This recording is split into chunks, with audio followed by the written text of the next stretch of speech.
Magandang araw po sa inyo, Sir Blair. At sa lahat po ng mga subscriber nyo sa inyong YouTube channel. Naisipan ko pong ipadala ang aking kwento dahil baka merong makarelate sa naging experience ko. Sinadya ko po palang baguhin ang mga pangalan ng mga tauhan sa aking sulat upang bigyan ng proteksyon ang totoo nilang pagkatao. Sa karanasan kong ito ay marami akong aral na natutunan. Dito ko rin po natutunang bumangon matapos ang matinding pagkakadapa. Napatunayan ko na totoo pala na mahirap talaga ang muling bumangon, lalo na kung may tao na pilit kang pinapabagsak. Itago niyo na lang po ako sa pangalang Luther. At ito ang aking kwento. Sa baryo kung saan ako ipinanganak at nagkaisip, ay kilala ako bilang isang antingero na may kakayahan sa panggagamot at pakikipaglaban sa mga aswang. Natuto po ako sa paggamit ng iba't ibang klase ng anting-anting dahil sa aking lolo na matagal nang namayapa. Ang lolo ko ang gumabay sa akin nung bata pa ako. Siya ang nagturo ng lahat ng nalalaman ko ngayon sa paggamit ng anting-anting. Nang namatay ang lolo ko, ay ako na ang pumalit sa tungkulin niya sa aming baryo. Malayo ang ospital sa aming baryo. Kaya naman, kapag merong may karamdaman, ay sa akin sila lumalapit at nagpupunta. Marami na rin akong aswang na nakalaban, hindi lang po sa baryo namin, kundi sa mga karatig din na lugar. Sa tulong po ng kaalaman ko sa anting-anting, ay marami akong napatay na aswang, at dahil doon, ay nakuha ko ang titulo na kinatatakutang antingero. Malaki ang tiwala ng mga tao sa akin, lalo na sa mga nakatira sa aming baryo. Karamihan sa mga may sakit ay agad kong napapagaling at walang aswang na hindi ko nagawang itaboy o paslangin. Ngunit isang pangyayari ang naging dahilan ng napakalaking pagbabago sa buhay ko. Isang pangyayari na naging dahilan para magbago ang tingin ng lahat sa akin. Isang gabi, matutulog na sana ako nang makarinig ako ng malalakas at sunod-sunod na pagkatok sa pinto ng aking kubo. Pagbukas ko ng pinto, ay nabahala ako nang nakita ko sa labas ng bahay ko ang isang matandang babae na buhat ang isang batang lalaki na parabang lantang gulay. "Oh, Aling Donna, kayo pala yan. Ano po nangyari kay Boyboy?" "Hindi ko garit alam. Kahapon pa siya nilalagnat, tapos kanina, habang kumakain kami, ay bigla na lamang siyang nagisay. Sa tingin ko ay nagdideliri siya, Luther. Tulungan mo naman ako, parang awa mo na. Gamutin mo naman ang apo ko." Sige ho, pasok po kayo at ihiga niyo po si Boyboy sa upuan. Nilakihan ko ang pagkakabukas ng pinto para madaling makapasok sina Aling Donna. Agad na inihiga ng matandang babae ang kanyang apo sa mahabang upuan na nasa aking maliit na sala. Ramdam ko ang pagkabahala at pagkataranta ni Aling Donna. Hinila ko ang isang upuan palapit kay Boyboy. Hinawakan ko ang anting-anting na nakasabit sa aking leeg, habang ang isa ko namang kamay ay inilapat ko sa ulo ng bata. Pumikit ako at pinakiramdaman ko kung ano ang sasabihin sa akin ng aking anting-anting. Hindi nagtagal ay ibinukas ko ang aking mga mata at nababahala akong tumingin kay Aling Donna. Tatapatin na kita, Aling Donna. Hindi ko kayang pagalingin si Boyboy. Anong sabi mo? Paano hindi mo siya kayang pagalingin, Luther? Walang sakit na hindi mo kayang gamutin. Kaya huwag kang magbiro ng ganyan sa akin. Nagsasabi po ko ng totoo.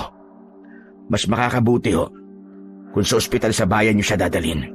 Sigurado ko na mas matitignan siya ng maayos na mga doktor doon. Sasamahan ko po kayo kay Kapitan.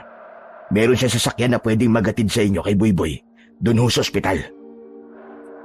Naririnig mo ba mga sinasabi mo? Aabutin kami na mahigit 1 oras bago makarating sa ospital sa bayan. Maraming pwedeng mangyari sa loob ng 1 oras na yon. Kaya sige na, gamutin mo na ang apo ko, Luther.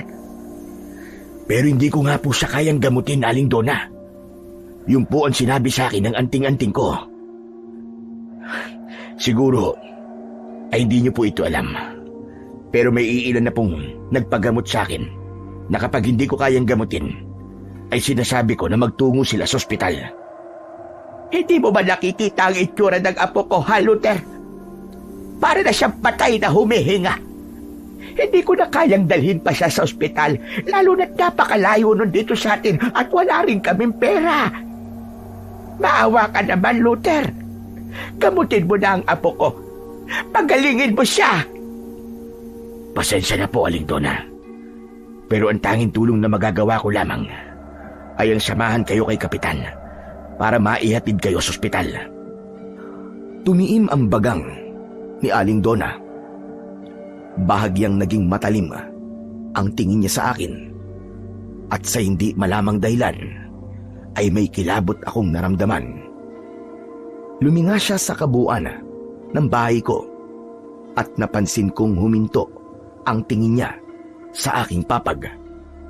Tumangu-tango siya ng maraan at muling bumalik ang tingin niya sa akin. Magulo ang iyong higaan. Ibig sabihin, ay patulog o tulog ka na dumating kami rito ni Boyboy kanina. Ngayon, ay naiintindihan ko na. Teka. Ano pong ibig niyo sabihin? Ayaw mong gamutin ang apo ko kasi gusto mo na matulog. Gusto mo na magpahinga.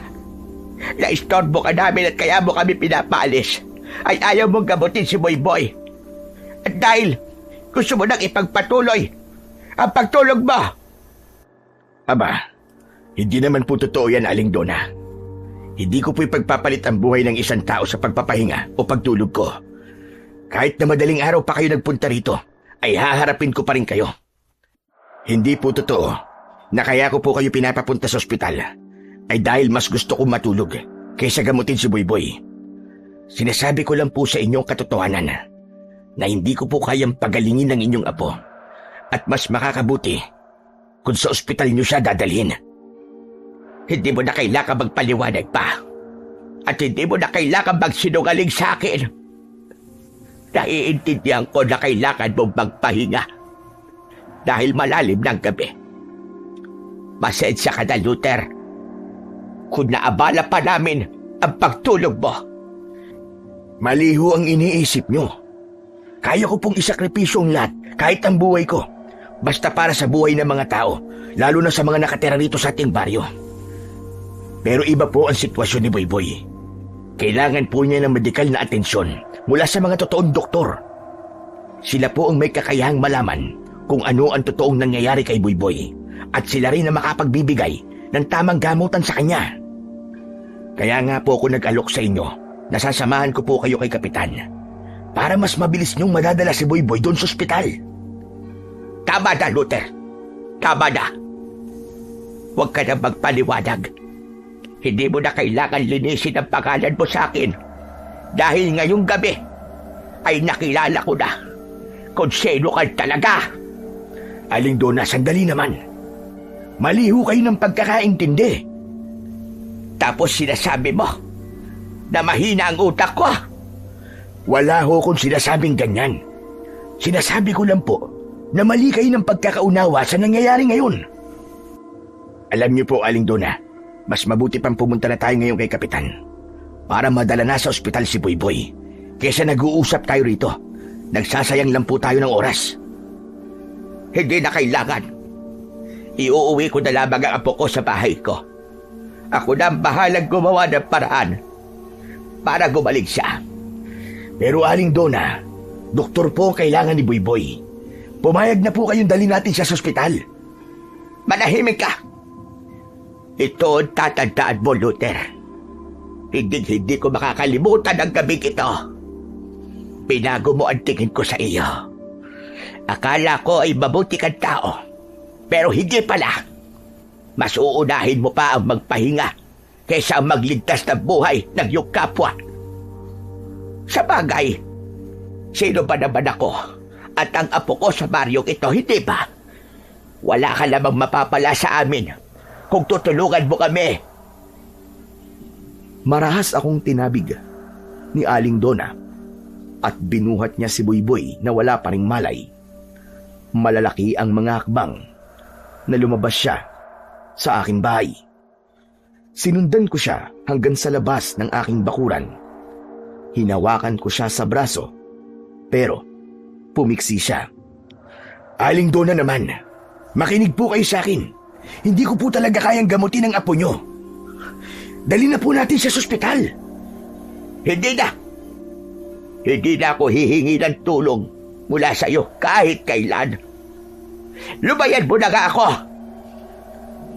Wala na akong nagawa, kundi ang hayaan na lamang si Aling Dona na makalayo.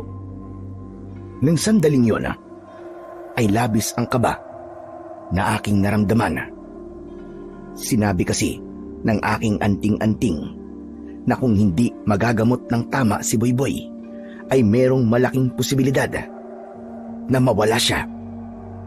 Alam ko na si Boyboy na lamang ang kasama sa buhay ni Aling Dona, at kung mawawala pa ang apo niya, ay siguradong masasaktan siya ng sobra. Kaya kahit sinabi ni Aling Dona na hindi na niya kailangan ang tulong ko, ay gumawa pa rin ako ng paraan para matulungan ko siya. Pumunta ko sa bahay ni Kapitan at kinapalan ko ang mukha ko na kumatok sa bahay niya at abalain ang pagtulog niya. Nang buksan ni Kapitan ang pinto, ay sinabi ko sa kanya ang sitwasyon ni Aling Dona at ni Boyboy. Sinabi ko na baka pwedeng magamit ang owner type jeep niya para madala si Boyboy sa ospital. Sa kasamaang palad, ayon kay Kapitan, ay may malaking sira ang sasakyan niya at hindi yun magagamit sa pagbiyahe. Mas lalo akong nabahala ng sandaling yun. Nagpaalam na ako kay Kapitan at bumalik na ako sa bahay ko. Hindi ko na nagawang makatulog dahil sa labis na pag-aalala kay Boyboy. Hindi kasi nagkakamali ang anting-anting ko. Ipinagdasal ko na lang na sana ay magbago pa ang isip ni Aling Dona at pumayag na siya na dalhin namin sa ospital si Boyboy. May iba pa namang siguradong paraan para madala namin siya sa ospital. Dahil sa madaling araw na akong nakatulog, ay tulog pa rin ako pagsapit ng tanghali. Hindi pa sana ako magigising kung hindi dahil sa magkakasunod na pagbato ng kung ano sa pinto ng aking bahay. Hanggang sa narinig ko ang malakas na pagpalahaw ng iyak ng isang matandang babae na agad kong nakilala na si Aling Dona.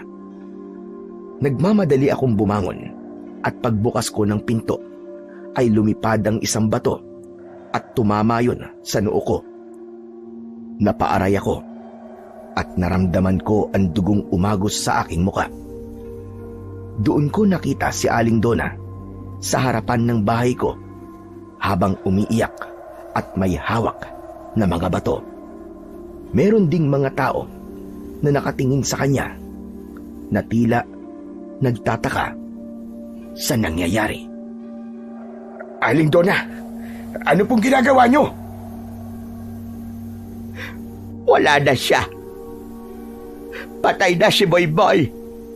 At ikaw ang siyang pumatay sa kanya. Ano kanyo? Patay na ho si Boyboy? Hindi kita mapapatawad. Alam mong si Boyboy na lang ang kasama ko sa buhay. At para mo na rin akong pinatay sa pagkamatay niya. Kung ginamot mo lang sa kagabi, malamang ay buhay pa sana siya ngayon. Kasama ko pa sana ang aking apo. Pinatay mo si Boyboy. Pinatay mo siya. Hindi po totoo yan. Naging tapat po ko sa inyo na hindi ko siya kayang gamutin. Sinabi ko pa nga po na kailangan madala siya sa ospital. Pero ayaw ninyo. Hindi ako naniniwala sa'yo. Alam ko na kaya mong pagalingin ang apo ko, pero mas inuna mo pa ang magpahinga. Magaling ka nga gumamit ng anting-anting sa pagkagamot. Pero wala ka pa ring silbi. Ikaw ang pumatay kay Boyboy. Ikaw ang dahilan kung bakit wala na siya ngayon. Hindi kita mapapatawad. Huminahon po kayo, Aling Donna. Alam ko pong magulo ang isip nyo ngayon. Pero gusto ko pong maintindihan nyo na hindi ko talaga kayang pagalingin ang apo nyo. Kaya sinabi ko, nadali na natin siya sa ospital. Hindi na sinagot ni Aling Donna ang sinabi ko na yon. Tumalikod na siya at naglakad hanggang sa makarating siya sa gitna ng daan na nasa gitna ng aming baryo. Pinagtinginan siya ng mga taong nasa labas. Luminga sa paligid si Aling Donna na para bang isa-isa niyang tinitignan ang mga taong naroroon. Kayong lahat! Makinig kayong lahat sa akin! Namatay ang apo ko si Boyboy dahil tumanggi ang hinahangaan niyong si Luther. Nagamutin niya ang aking apo. Kahit nakita niyang nag-aagaw buhay na si Boyboy ay hindi niya man lang ito sinubukang gamutin. Mas gusto niyang dalhin ko si Boyboy sa ospital sa bayan na ilang oras ang layo. Malinaw na tinatamad siyang gamutin ang apo ko dahil oras ng kanyang pamamahinga. Sige nga, sabihin niyo, ganyang uri ba ng antingero ang hinahangaan niyo? Nasaan na ang pangako niya? Natutulungan niya tayo sa paraang alam niya. Kung ginamot lang niya sana si Boyboy, buhay pa sana ang apo ko hanggang ngayon. Si Luther ay isang mamamatay tao. Pinatay niya ang apo ko. Ipagtatanggol ko sana ang sarili ko, pero nakita ko na masama ang tingin ng mga tao sa akin. Tila umurong ang dila ko, kaya naman mas pinili kong bumalik sa loob ng aking bahay at agad kong isinarado ang pinto.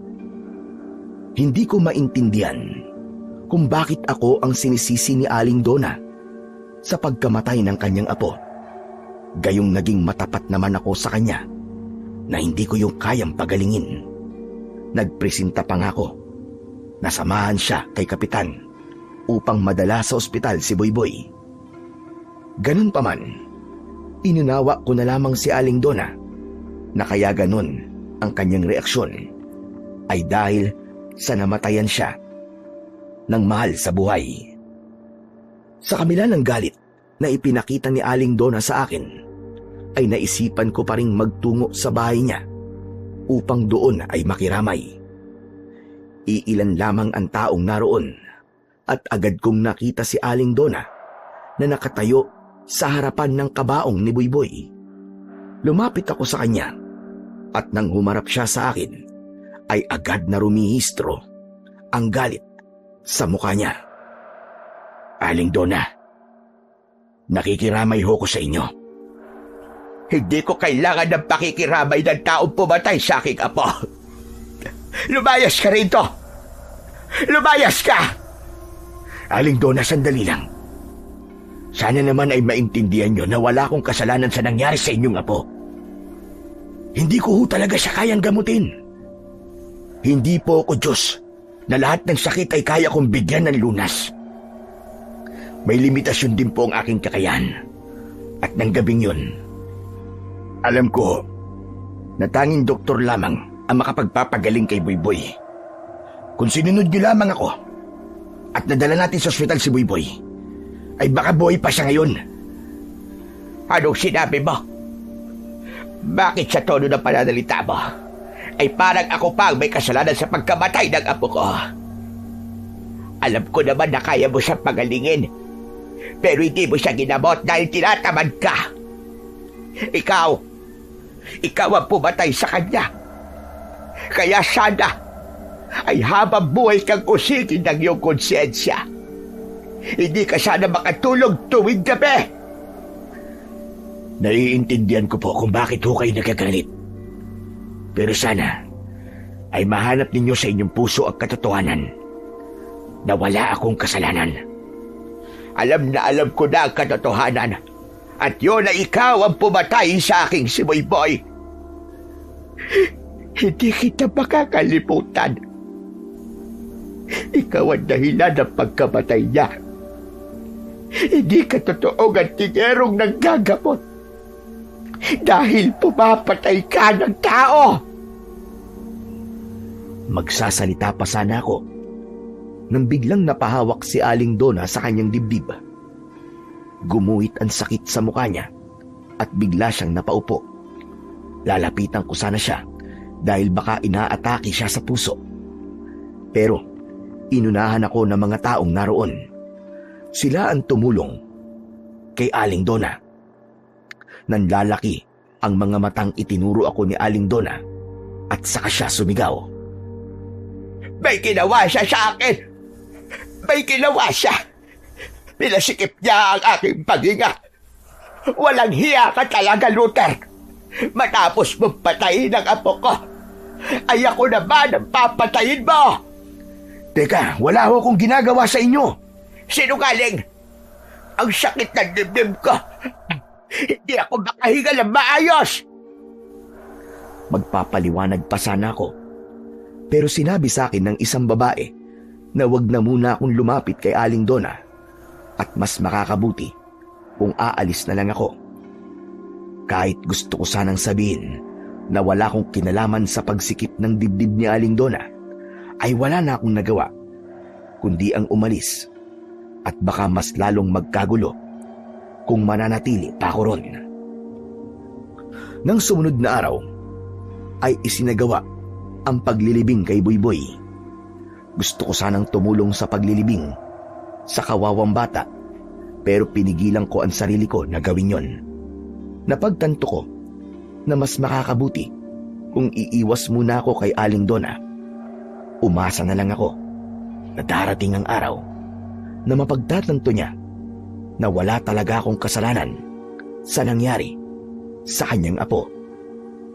Nakita kong dumaan sa harapan ng bahay ko ang kabaong ni Buyboy na buhat-buhat ng dalawang lalaki. Nasa tabi ng kabaong si Aling Donna. Sa likuran naman nila ay ang iilang tao na nakikipaglibing. Nakasilip ako sa bintana, kaya kitang-kita ko ang lahat ng nangyayari. Biglang huminto si Aling Donna sa tapat ng bahay ko. Galit na galit siyang sumigaw. Luther! Alam ko nandiyan ka sa loob ng bahay mo at naririnig mo ko. Gusto kong tandaan mo ang lahat ng sasabihin ko. Hindi porke ililibing na ang apo ko, ay kasama na rin maililibing ang kasalanan mo sa kanya. Isinusumpa ko na magbabayad ka ng higit sa kinuha mo sa akin. Isinusumpa ko na wala nang maniniwala sa kakayahan mo. Susundan ka ng kamalasan kahit saan ka magpunta. Hindi ka magiging masaya hanggang sa ikaw ay mamatay. Matapos yun, ay muling naglakad si Aling Donna hanggang sa nakalayo na sila. Kinilabutan ako sa sinabing yun ni Aling Donna. Pakiramdam ko kasi, bawat salitang lumalabas sa bibig niya ay nanunuot sa aking katawan. Nang sandaling yon ay nangamba ako na baka dahil sa mga sinasabi ni Aling Donna tungkol sa akin, ay magalit na rin sa akin ang ibang tao. Baka isipin nila na masama akong tao nang dahil sa pagsisi ni Aling Donna sa akin sa pagkamatay ng kanyang apo. Hindi nga ako nagkamali sa naisip ko na yon dahil ng mga sumunod na araw ay napansin ko ang panlalamig at pag-iwas sa akin ng mga tao sa aming baryo. Dati ay halos araw-araw na merong lumalapit sa akin para magpagamot. Pero ng panahon na yon, kahit isang tao sa isang araw ay wala nang nagpagamot sa akin. Nalaman ko na sa ibang albularyo na nagpapagamot ang mga taong may sakit sa aming baryo. Nakarating din sa akin na takot nang magpagamot sa akin ang mga tao dahil baka raw gawin ko rin ang ginawa kong pagpatay kay Buyboy. Alam ko na patuloy pa ring ipinagkakalat ni Aling Donna na ako ang may kasalanan sa pagkamatay ng kanyang apo. Hindi ko alam kung paano ko ipagtatanggol ang sarili ko. Hindi ko alam kung paano ko lilinisin ang pangalan ko kahit wala naman akong ginawang mali o masama. Naisip ko rin na kung magpapaliwanag ako sa mga tao, ay baka mas lalo nilang isipin na meron talaga akong kasalanan. Kaya ang ginawa ko ay nanahimik na lamang ako. Ipinagdasal ko sa Diyos na sana ay dumating ang panahon na mawawala ng kusa ang mga hindi totoong akusasyon sa akin at babalik din sa dati ang lahat. Pero mas lalong lumala ang mga nangyayari habang lumilipas ang mga araw. Tuwing gabi ay merong bumabato sa bahay ko. Meron ding nagsulat sa isang malaking tela na isa kong mamamatay tao at isinabit pa yun sa labas ng aking bahay. Tao lang ako at gaya ng iba ay meron din akong hangganan. Hindi ko kayang magtiis habang buhay sa mga ginagawa ng mga tao sa akin sa aming baryo. Kaya doon ko na binitiwan ang isang mabigat na desisyon. Pinili kong umalis na lamang sa aming baryo at lumipat sa ibang lugar para makapagsimula ako ng bagong buhay. Napadpad ako sa isang malayong baryo. Siniguro ko na walang kahit isang nakakakilala sa akin sa lugar na yon upang mapanindigan ko ang aking pagsisimula. Napansin ko ang katahimikan sa baryong yon. Halos kagaya rin yun ng baryo kung saan ako nanggaling. Puro kubo ang mga bahay at malayo rin sa kabiasnan. Ang karaniwang ikinabubuhay ng mga tao roon ay pagtatanim. Doon ko na nakilala si Lolo Marsing, isang matandang lalaki na mabilis kong nakagaanan ng loob. Noong naghahanap ako ng matitirahan sa baring yun, ay agad niyang pinagamit sa akin ang kubo na nakatayo sa taniman niya ng mga gulay. Nagtrabaho din ako sa gulayan niya. Nang panahon na yon, nangako ako sa akin sarili. Nakakalimutan ko na ang aking nakaraan, pati na rin ang pagiging antingero ko. Isang umaga, maaga akong nagising. Matapos kong mag-almusal, ay agad akong nagtungo sa taniman ng mga gulay para magtanim. Sa gitna ng aking ginagawa, ay lumapit si Lolo Marsing sa akin. Oh, Luther! Bakit ikaw ang gumagawa niyan? Hindi ba araw ng pahinga mo ngayon? Ayos lang ho. Wala rin naman po akong gagawin sa maghapon. Kaya mas mabuting tulungan ko na lamang po kayo sa mga gawain ho dito. Ay nako, masyado ka talagang masipag. Hindi magandang ganyan. Dapat, kapag araw ng pahinga, ay ilaan mo ang araw na yon sa iyong sarili. Magpahinga ka. Mamasyal ka dun sa bayan. O kaya ay maglakad-lakad ka dito sa baryo natin. At baka makakilala ka ng dalagang mapapangasawa mo. Kayo talaga, Lolo Marsing, oh.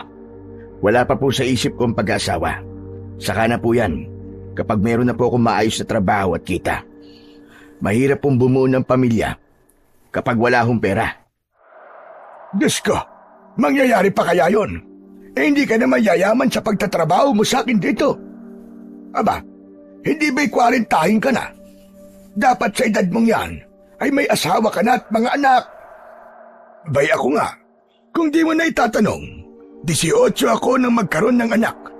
Kaya pagkaedad ko ng 30, 5 na kagad ang mga anak ko. Ang dami niyo po palang anak, Lolo Marsing. Pero nasa na po sila? Bakit kahit isa po ay hindi niyo po kasama sa bahay niyo? Mangyaring nang namatay kasi ang kanilang ina at nagawa ko na silang patapusin ang pag-aaral, ay isa-isa silang umalis. Merong nagpunta doon sa Maynila at meron ding mga nasa ibang bansa. Lahat sila ay buwan-buwan na nagpapadala ng pera sa akin. 5 po ang anak niyo. Tapos lahat po sila ay nagpapadala ng pera buwan-buwan. Aba, pwedeng-pwede na po pala kayong wag magtrabaho Lalo na't mag-isa lang po kayo. Napakaswerte niyo po pala sa mga anak niyo, Lolo Marsing. Pagdating sa pinansyal na aspeto, ay masasabi kong maswerte talaga ako sa aking mga anak. Pero alam mo, hindi lang pera ang kailangan ko. Kailangan ko rin ang presensya nila. Yung bang kahit 1 beses man lang sa 1 taon, ay dalawin nila ako rito. Pero simula kasi nang umalis sila rito, ay maswerte na sa 1 taon ang puntahan nila ako. Mas madalas na lumilipas ang 1 taon na hindi nila ako pinupuntahan. Tapos kapag nandito pa sila, ay ramdam kong palagi silang nagmamadaling umalis na para bang ayaw nila akong makasama. Baka naman po marami lang silang naiiwan trabaho. Kaya po nagmamadali po silang umalis. Abay malay ko, hindi ko alam ang dahilan nila. Kaya nga, kahit pwede naman akong magpakasarap na lamang sa buhay, ay nagugulayan pa rin ako. Yung bang gusto kong malibang, para hindi ko palaging naiisip ang mga anak ko. Kung napansin mo siguro, nung nagkakilala tayo, ay wala akong trabador. Ang gusto ko kasi talaga, ako ang mag-isang gumawa ng lahat ng dapat kong gawin dito sa gulayan para maghapon akong abala. Alam mo kasi, kapag wala akong ginagawa hindi pwedeng hindi ko maisip ang aking mga anak. Nakakalungkot naman po yung mga sinabi niyo sa akin. Pero, bakit niyo po ako binigyan ng trabaho rito sa gulayan niyo? Kung hindi pala kayo kumukuha ho ng trabador. Dahil alam ko na kailangan mo ng tulong at may kakayahan akong tumulong. Kaya naman tinulungan kita. Saka, bago ka pa noon sa baryong ito, at dahil ako ang una mong nakilala, ay alam kong dapat may gawin ako. Naramdaman ko namang mabuti kang tao, kaya hindi ako nagdalawang isip na tulungan ka. Saka alam mo bang, lalaki lahat ang mga anak ko. Nang nakilala kita, ay naalala ko sila sa'yo. Ay nako, ano ba yan? Ibahin na nga lang natin ang ating pinag-uusapan at baka maiyak pa ako rito. Basta, pagkatapos mo magdilig dyan, ay magpahinga ka na. Baka isipin ng mga tao dito ay inaabuso kita at hindi kita binibigyan ng kahit na 1 araw ng pahinga. Baka mamaya ay magkasakit ka pa niyan sa sobrang sipag mo. Wag ho kayong mag-alala. Kasi kung ganun po ang sasabihin ng mga tao, ipagtatanggol ko po kayo. Hindi ko po hahayaan na masira po ang pangalan nyo. Dahil napakalaki na po ng naitulong nyo sa akin. Natuwa naman ako sa sinabi mong yan. Alam mo, Luther, bibihira akong makakilala ng taong kaya kong depensan kahit na nagkaroon ako ng pagkakamali. Napakapalad ko dahil nagkaroon ako ng isang kaibigang kagaya mo. Tinapik ni Lolo Marsing ang balikat ko bago siya naglakad palayo. Sandali akong natigilan sa huling sinabi ni Lolo Marsing. Naalala ko kasi yung nangyari sa akin sa baryo kung saan ako lumaki. Doon ko napagtanto na kahit gaano pala karaming kabutihan ang gawin mo, ay maaaring magbago ang tingin ng lahat sa'yo nang dahil lang sa isang maling akusasyon. Ganon kabilis mabura sa isip ng mga tao kung paano mo sila tinulungan nung mga panahon na nangangailangan sila. Ilang buwan pa lamang akong naninirahan sa baryo kung saan ako lumipat. Pero masasabi ko na mas gusto ko ang buhay ko roon. Bukod kay Lolo Marsing, ay mababait din sa akin ang mga tao roon. Masarap pala ang mabuhay ng simple lang. Yung wala akong iniisip na baka merong magpapagamot sa akin o kaya ay hihingi ng tulong. Kasi may aswang na gumagambala sa kanila. Agad kong nagustuhan ang buhay ko. Napagising ko sa umaga ay mag-aalmusal lang ako at pagkatapos ay magtatrabaho sa gulayan. Isang hapon, matapos ang trabaho ko sa gulayan, ay lumapit si Lolo Marsing sa akin. Sinabi niya na sa bahay niya na ako maghapunan dahil magluluto daw siya ng espesyal na pagkain. Hindi naman ako tumanggi para hindi ko na kailangan mag-isip kung ano ang kakainin ko mamaya. Pagdating ko sa bahay ni Lolo Marsing ay nagtaka ako dahil maraming pagkain ang nakahain sa lamesa. Merong minudo, pansit, tinapay at isang kalderong kanin. Teka Lolo Marsing, ang dami niyo naman po palang niluto. Kaya po pala ang tagal niyong nawala sa gulayan. Dahil mukhang niluto niyo pa po ang lahat ng yan. Tama ka. Ang totoo kasi niyan ay kaarawan ko ngayon. Kaya naghanda ako kahit papano. Aba, happy birthday po pala sa inyo Lolo Marsing. Ilang buwan na po ako rito. Pero hindi ko pa pala na itatanong sa inyo kung kailan po ang birthday niyo. Ayos lang yun, Luther. Ngayon na lang ulit ako naghanda.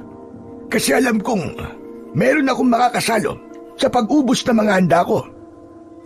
Mas nakalulungkot kasi yung maghahanda ka ng pagkain, tapos ikaw lamang ang mag-isang kakain. Tama po kayo. Parehas ho pala tayo. Kahit po ako, kapag kaarawan ko, ay hindi na rin po ako naghahanda. Kasi wala naman po akong kasama sa buhay eh. Para po sa akin, normal na araw na lamang ang kaarawan ko. Mamaya na natin ituloy ang ating kwentuhan. Umupo na tayo para tayo'y makakain na. Halika na! Sabay kaming naupo ni Lolo Marsing. Nag-alay muna kami ng maikling panalangin bago kami nagsimulang kumain. Pinuno ko ng pagkain ang pinggan ko at magana akong kumain dahil masarap ang minudo at pansit ni Lolo Marsing. Oo nga pala, Luther. Ilang buwan na tayong magkakilala. Pero hindi mo pa pala naikikwento sa akin kung bakit ka umalis sa baryong pinanggalingan mo. Pwede ko bang malaman kung bakit? Ano ho kasi? May nangyari po ron na hindi maganda. May nagpakalat po ng hindi totoong balita tungkol sa akin na naging dahilan para magalit ang mga tao sa akin. Kaya umalis na lang po ako ron para makapagsimula ng panibagong buhay. Pasensya na rin po kayo kung hindi ko pa kayang sabihin ang lahat ng detalye. Ang totoo po kasi yan ay kinakalimutan ko na ang lahat ng nangyari sa akin sa lugar na yon. Naiintindihan naman kita. Pasensya ka na kung nagtanong pa ako tungkol sa bagay na yon. Ayos lang po yun, Lolo Marsing. Hindi ko naman po kasi nasabi sa inyo na ayokong Pag-usapan natin yon. Yung suot mong kwintas, Luther. Palagi kong napapansin na suot mo yan. Hindi ako sigurado. Pero, isa ba yung anting-anting? Ito po ba? Hindi po ito anting-anting. Normal na kwintas lang po ito. Yumuko ako at itinuloy ang aking pagkain upang hindi maramdaman ni Lolo Marsing na nagsisinungaling ako sa kanya. Kahit sinabi ko sa sarili ko, natatalikuran ko na ang pagiging antingero, ay hindi ko pa rin kayang hubarin ang kwintas na yon dahil yun ang unang anting-anting na ipinamana pa sa akin ng lolo ko. Pakiramdam ko, kapag suot ko yun, ay kasama ko pa rin siya. Dala ko naman ang iba ko pang anting-anting, pero lahat ng yon ay nakatago na. Sadyang espesyal lang para sa akin ang anting-anting na ginagamit ko sa panggagamot, kaya palagi ko pa rin yung suot-suot. Sa gitna ng pagkain namin ni Lolo Marsing, ay parehas kaming nagulat nang nakarinig kami ng malakas na pagsigaw ng isang babae sa hindi kalayuan. Humihingi siya ng saklolo. Sabay kaming tumayo ni Lolo Marsing at lumabas kami ng bahay.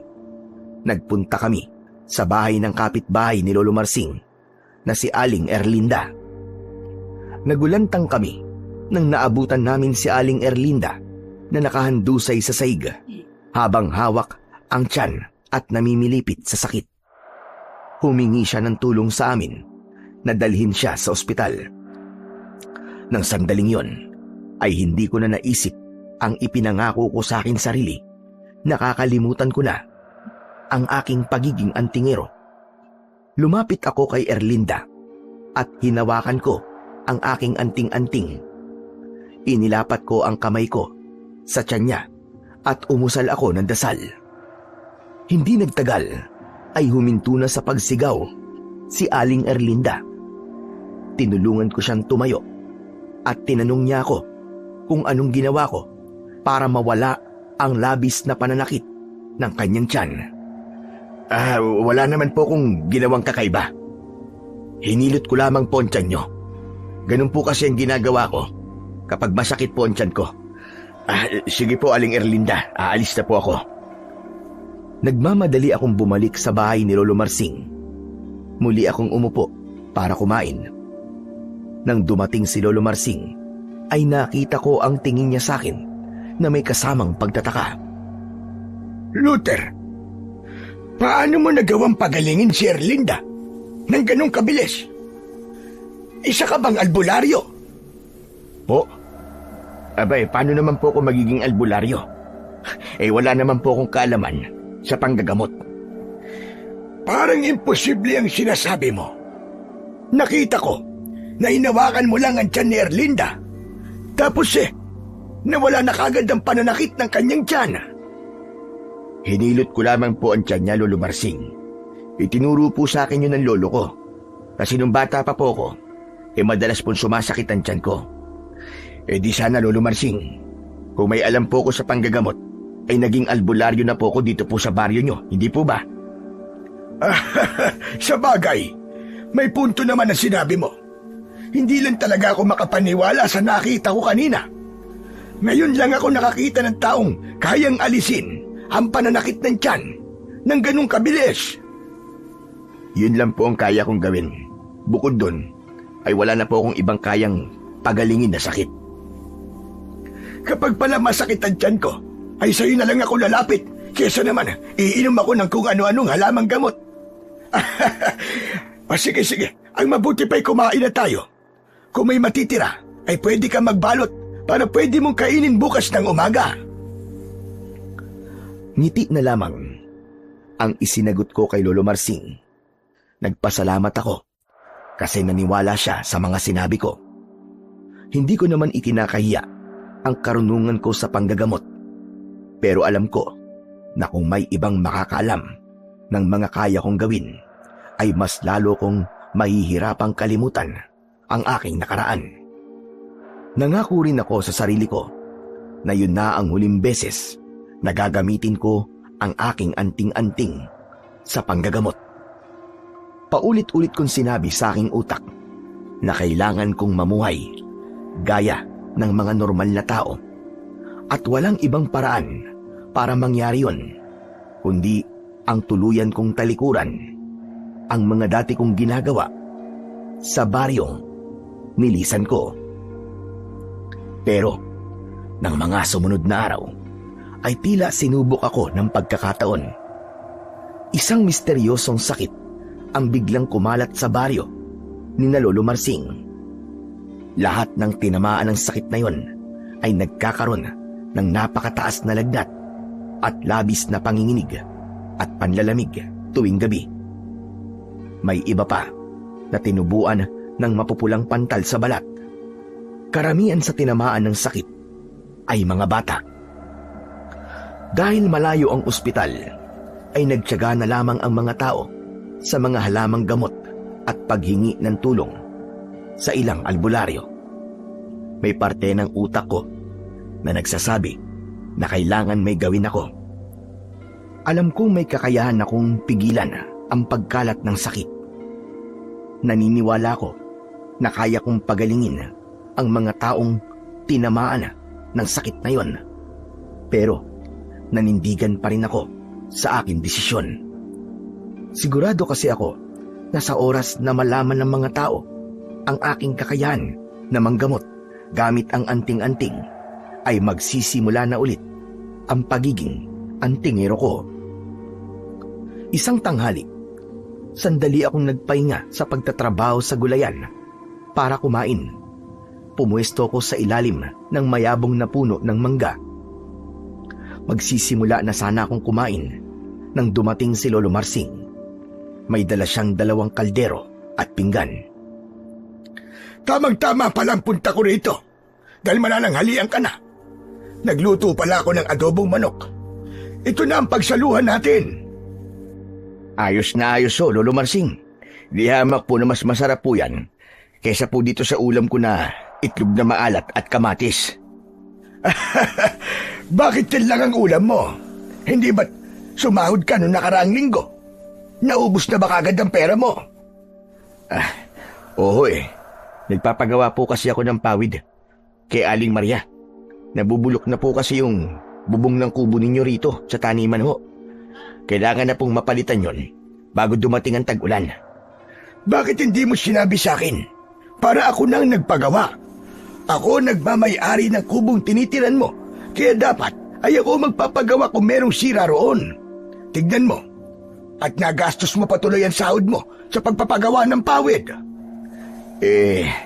Nakakahiya naman po sa inyo Libre nyo na nga po akong pinapatira roon. Kaya kung meron pong dapat na ayusin, ay ako po ang dapat po na gumastos. Sa ngayon, sige. Hayaan mo na kita sa desisyon mo na yan.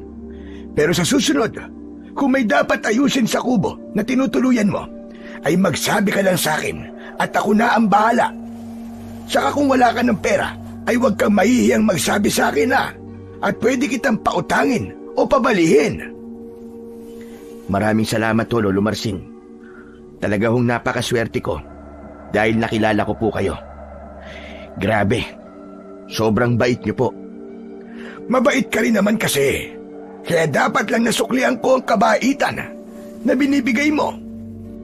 Teka, maiba ko. Parang araw-araw yata ay merong nadadagdag sa mga may sakit dito sa ating baryo. Nakakaawa nga yung mga bata kasi sila ang parang pinupuntirya ng pesting sakit na iyon. Kaya nga po nakakaawa na po lalo nga po mga bata. Mahina pa po kasi ang resistensya nila, kaya madali po silang kapitan ng sakit. Kung bakit ba naman kasi walang magaling na albularyo o manggagamot dito sa atin? Di sana, meron kagad tayo natatakbuhan kapag meron tayong nararamdamang hindi maganda. Napakalayo naman kasi ng ospital dito. Malaking tulong din kasi ang mga tradisyonal na manggagamot sa mga baryong kagaya nito. Dahil halos lahat ng nakatira rito ay walang pera na pambayad sa ospital. Tama ho kayo, Lolo Marsing. Malaking tulong talaga ang mga albularyo. mas madali po silang lapitan. Doon ba sa lugar na pinanggalingan mo? Meron ba roong magaling na manggagamot? Abay, meron ho. Talaga? Mahusay ba siya? Sa tingin ko, mahusay naman po siya. Marami po kasi nagpapagamot sa kanya. Saka siya po ang takbuhan namin kapag meron po kaming mga sakit. Bukod pa ron, nakikipaglaban din po siya sa mga aswang. May ginagamit po siyang mga anting-anting sa panggagamot at paglaban po sa mga kampo ng kadiliman. Aba, napakaswerte naman pala ng lugar na pinanggalingan mo dahil merong ganung taong naninirahan doon. Hindi ba ang tawag sa mga ganun antingero? Tama ba ako? Opo, ganun nga po ang tawag sa kanya, antingero. Ay nako, sana ay may ganun din dito sa baryo natin. Bukod sa manggagamot na, ay kaya pang makipaglaban sa mga aswang. Hindi na lang ako sumagot sa sinabing yun ni Lolo Marsing dahil siguradong hahaba pa ang pag-uusap namin tungkol sa antingero. Ang totoo, nadulas lang ako sa mga sinabi ko hanggang sa nagtuloy-tuloy na ang aking pagsasalita. At habang pinagsasaluhan namin ang masarap na pananghalian, ay naramdaman ko na may parte ng pagkatao ko ang tila nag-uudyok sa akin na bumalik na ako sa pagiging antingero upang matulungan ko ang mga taong may sakit sa baryong yon. Matapos ang naging pag-uusap namin na yon ni Lolo Marsing, ay nagkaroon ako ng pagdadalawang isip kung dapat na ba akong bumalik sa pagiging antingero upang tulungan ang mga tao sa lugar na yon. Pinag-isipan ko yon ng ilang araw pero hindi pa rin ako makapagdesisyon kung ano ba ang dapat kong gawin. Hanggang isang umaga, magkasama kaming nagtungo ni Lolo Marsing sa palengke dahil nakiusap siya sa akin kung maaari ko ba siyang tulungan sa pagdadala ng mga bibilhin niya.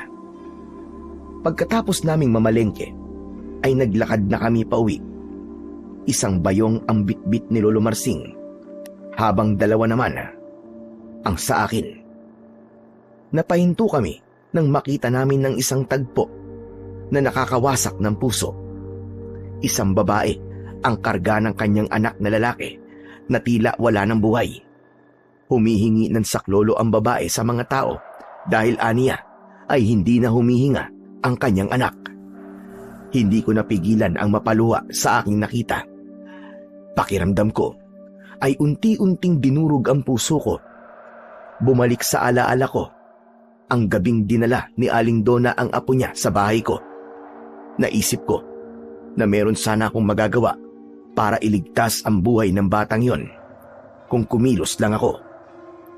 Nakakaawa naman. Napakabata pa niya para mawala.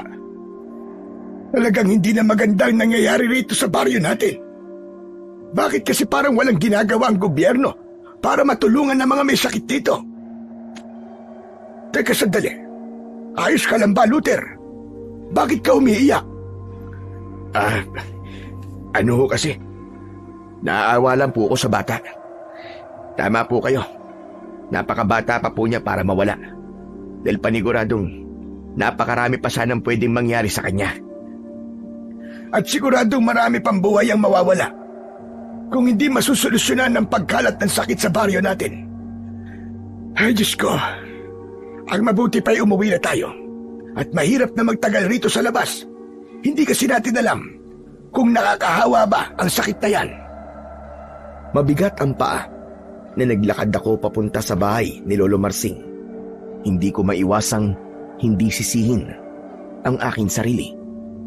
May kakayahan naman akong tumulong, pero mas nagpadala ako sa takot ko na baka kapag bumalik ako sa pagiging antingero ay maulit yung nangyari sa akin sa baryong iniwanan ko. Nang nakarating na kami ni Lolo Marsing sa bahay niya, ay dinala ko ang mga bayong sa kusina. Salamat nga pala sa pagtulong sa akin, Luther. Kunin mo yung 5 kilo ng bigas dyan, sa bayong. Sa'yo na yan. Lolo Marsing, ano kasi, kailangan ho na may gawin na ako ngayon. Oo nga pala. May mga gagawin ka pa pala sa gulayan. Hayaan mo. At susunod ako sa ron. Aayusin ko lang itong mga pinamili natin. Hindi ho yun, Lolo Marsing. Ang ibig ko pong sabihin ay kailangan tulungan ko na po mga taong may sakit dito sa baryo nyo. Teka, ano ba sinasabi mo? Hindi kita maintindihan. Anong tulong naman ang magagawa mo? Patawarin niyo ako, Lolo Marsing. Nagsinungaling po ako sa inyo. Naaalala niyo pa po ba yung antingero po na taga ron po sa lugar kung saan po ako nanggaling? Oo, natatandaan ko ang kwento mong yon. Yung sinabi mong antingero na gumagamit ng mga anting-anting para manggamot at makipaglaban sa mga aswang. Abay, bakit? Ano bang meron sa kanya? Lolo Marsing, ang totoo po niyan, ako po ang antingerong yon. Anong sinabi mo? Ikaw? Isang antingero? Opo, Lolo Marsing. Ito pong suot kong kwintas, ang anting-anting na ginagamit ko para manggamot. Ito rin po ang ginamit ko para pagalingin ang pananakit ng tiyan ni Aling Erlinda. Patawad po kung nagsinungaling ako sa inyo. Patawarin ka ng Diyos. Bakit hindi mo kagad sinabi sa akin yan? Mangyaring, nang umalis po kasi ako sa lugar namin, ay nangako po ko na tatalikuran ko na po ang pagiging antingero, lalong-lalo na po ang panggagamot.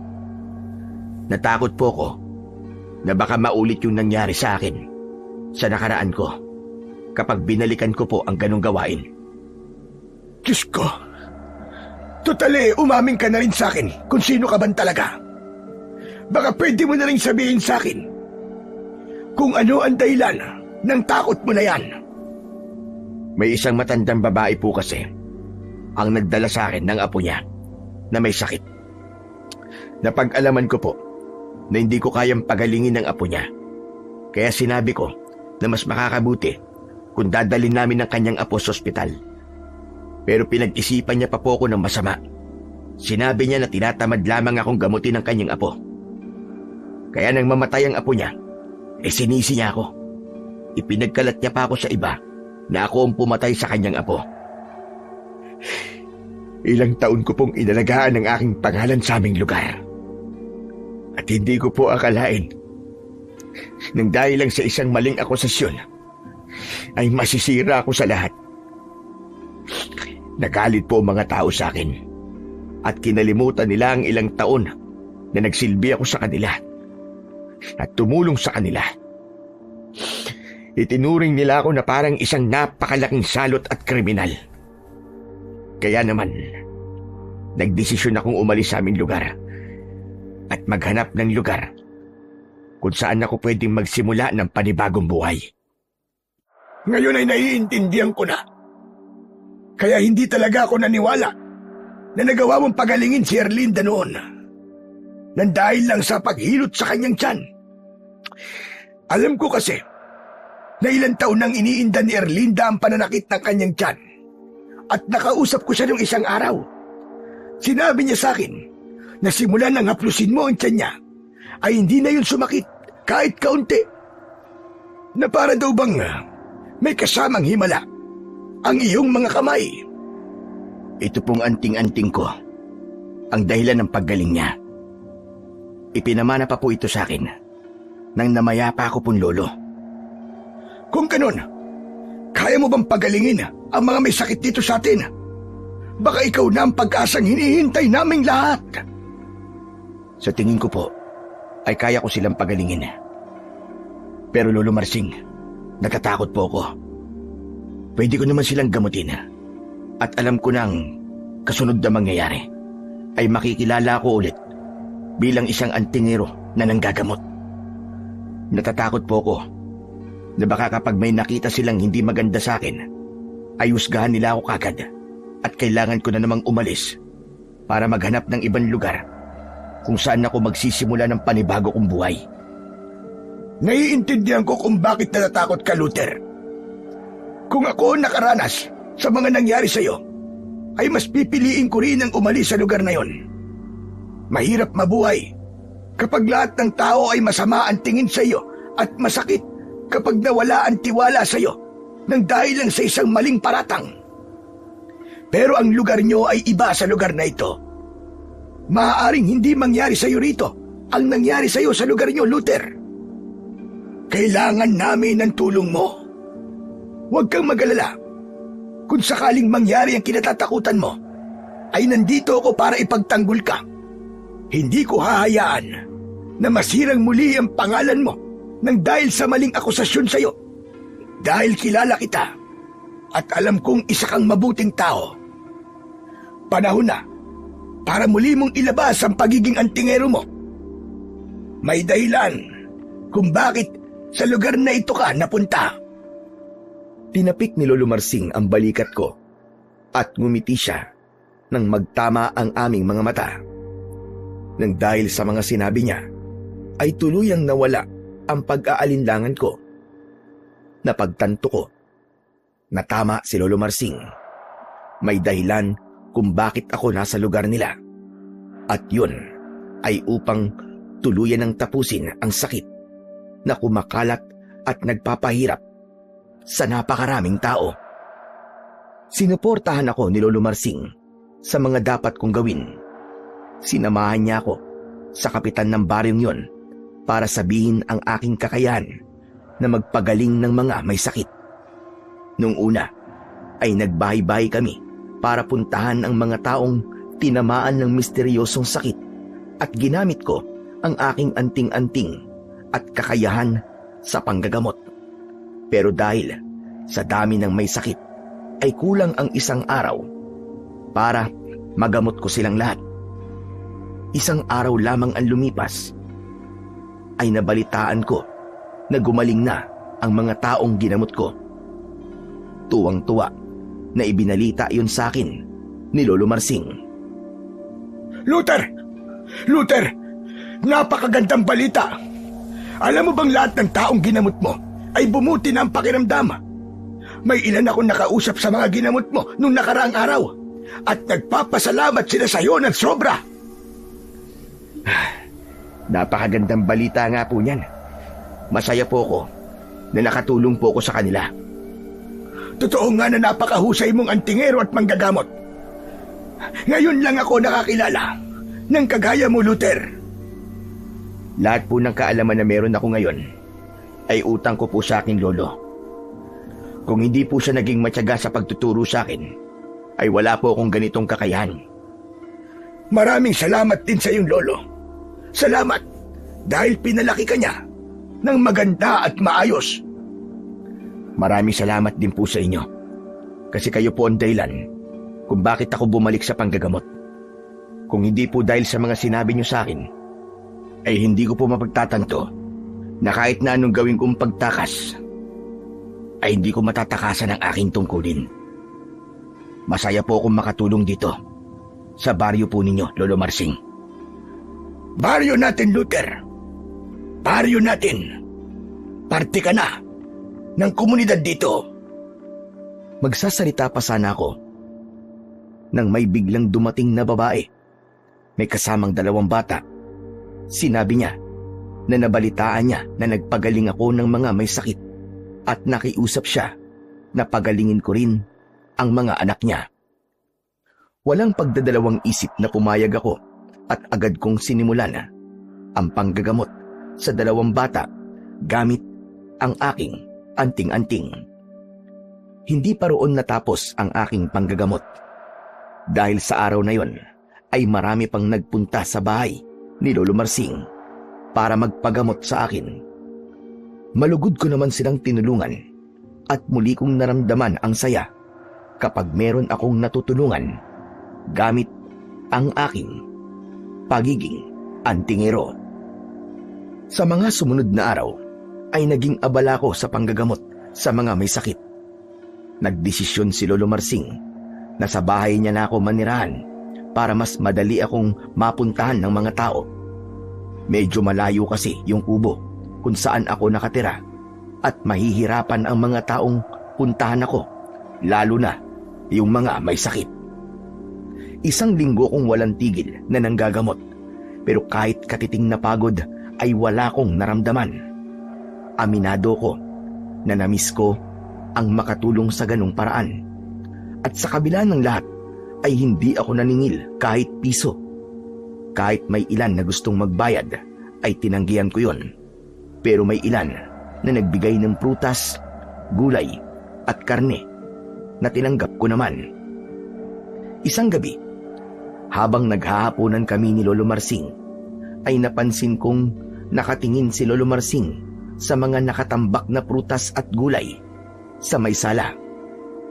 Mukhang ilang araw nating hindi po problemahin ang pang-ulam natin. Sa dami ba naman ng gulay at prutas na ibinigay sa iyo ng mga ginamot mo, ay baka isang linggo tayong makakalibre ng pagkain. Nakakatuwa nga po mga tao rito. Grabe po sila kung magpasalamat.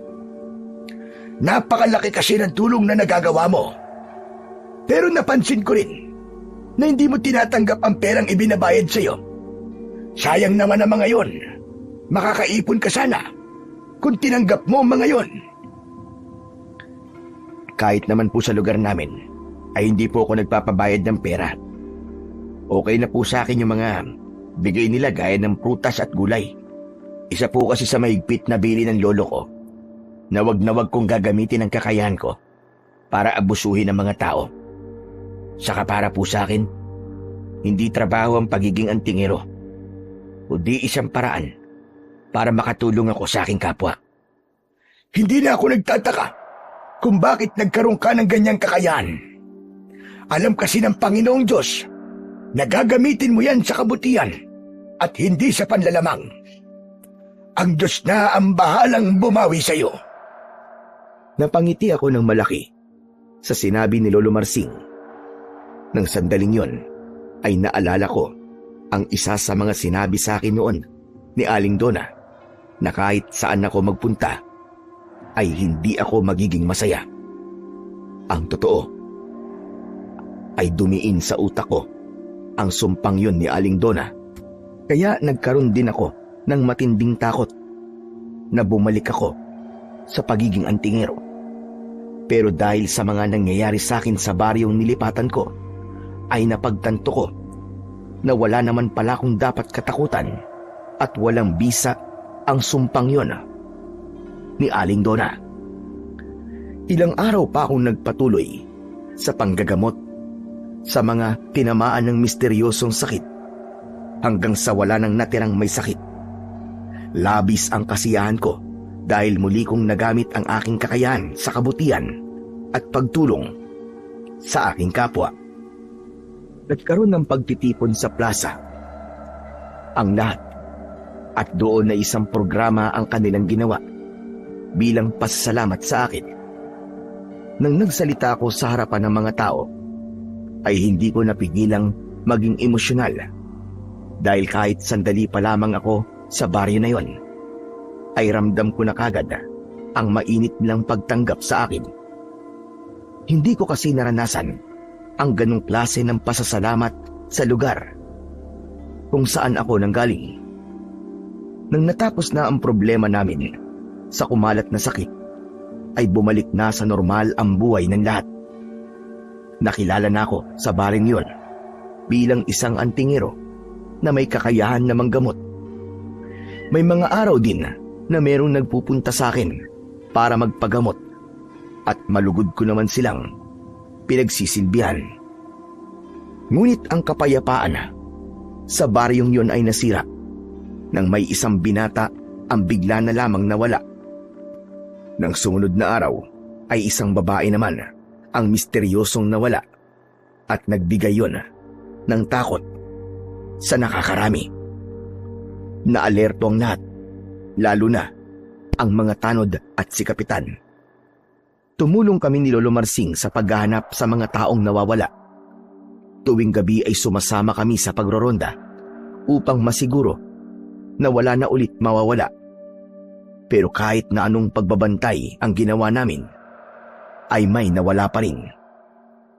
Hanggang isang umaga, nagulantang ang buong baryo nang kumalat ang balita na natagpuan na ang mga taong nawawala. Ayon sa nakarating sa amin ni Lolo Marsing, ay nakita ang mga nawawala sa gubat at wala ng buhay ang mga yon. Pinuntahan namin ang lugar na yon. Maraming tao na ang naroon at nakita ko ang mga bangkay. Nanlumo ako ng gusto. Puno sila ng mga sugat na parabang inatake sila ng isang napakabangis na hayop.